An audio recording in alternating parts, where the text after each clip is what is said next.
Someone asked us on Facebook to talk about procrastination in the face of deadlines. So I thought we could talk about deadlines and procrastination. Now, I love deadlines. I have always been a very deadline-driven person.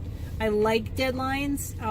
They hold me accountable. They make me have something to shoot for.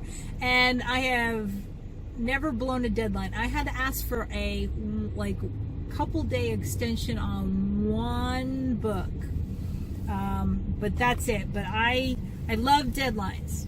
Yeah, and I've written tons of books now, and I've literally only been late with one book, and it was because my mother-in-law was sick and I was caring for her, and I gave them plenty of notice. They knew I was going to be late with the book, and other than that, it's my job. And I guess that's always been my point with procrastinating. Like, oh, I've got writer's block, I can't write. And I am sympathetic because there are days when I write and I think, oh, that's crap. Every single word I wrote was utter crap. It's just crap. But here's the tip. You can fix crap. You cannot fix a blank page. Yep. So I still write my way through it. When I have a deadline, I do the math.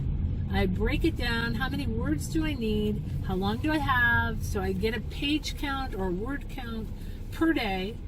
And then you can break it down per the week. If I want the weekend off, then I better up my word count during the weekdays so I can take a weekend off. And that works for me. I even if it's crap, I count it. If I do 6 utter crappy pages, I still made my 6 pages.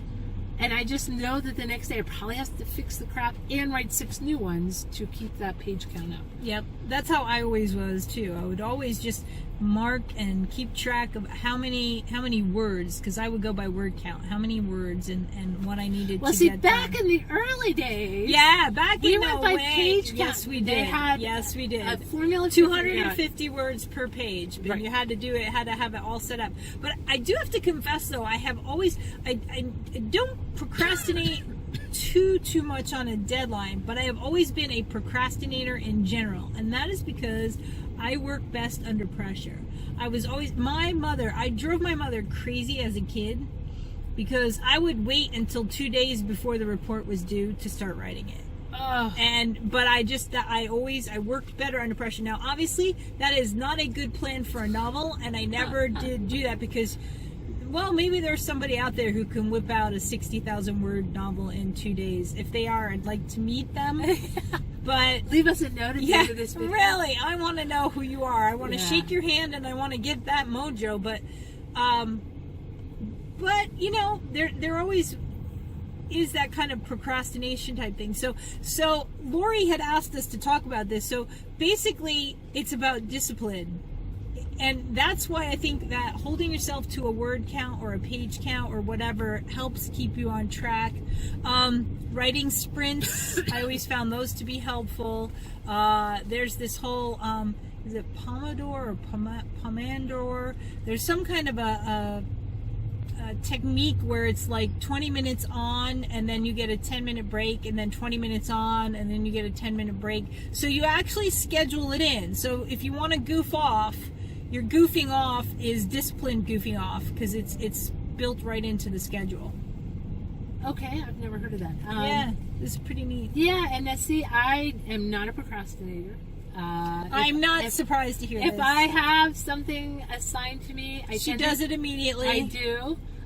She's a workhorse. This woman is a workhorse. So I'm back in school, and I was taking a ceramic class, and we had a big paper at the end, and I have not done a big paper in a long time.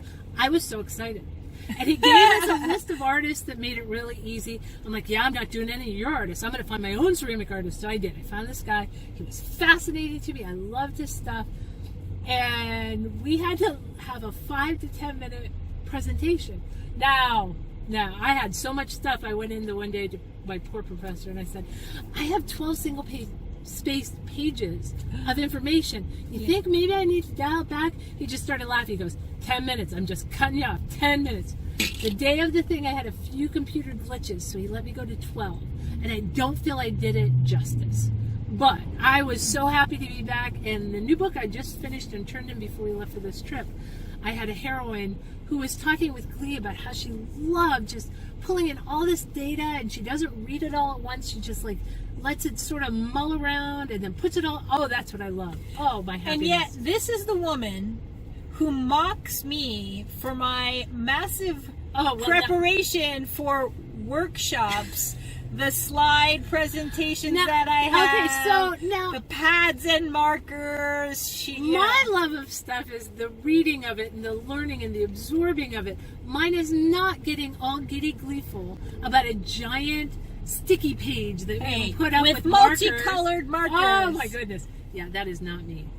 So she likes to build the stuff but not present it, and I like to present it. I like to present it, but I do it more holistically. One of the first workshops I did. I said I had 10 points I think I wanted to make, and I know who it was. I'm not going to say his name on here.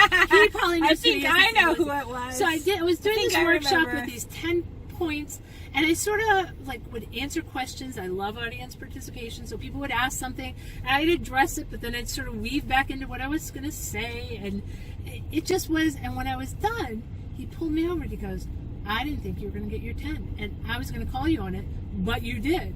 And I'm like, "Well, yes, I did." That's how I think. That's how I work. Holly's more laid back with those things. And me, as a former teacher, I need structure. I want to hit all the different kinds of learning modalities. I want to have visual stuff for my visual learners, all that stuff, because... Well, see, that's why we're such good speaking partners. It really is. I mock her openly, and she rolls her eyes at me. And I just give it right back to her. But the interesting thing is that we come at all of this stuff from two very different perspectives, and that helps you to see that you can be successful coming at it from different ways. Holly had said in one of the other videos that, you know, when somebody tells you you always have to do it this way, or you should never ever do it this other way, you know, we can say, right, you know, Holly does it one way, I do it a different way. And it gets done in both ways. And they both work. Both ways will work. So, there you are. There you go.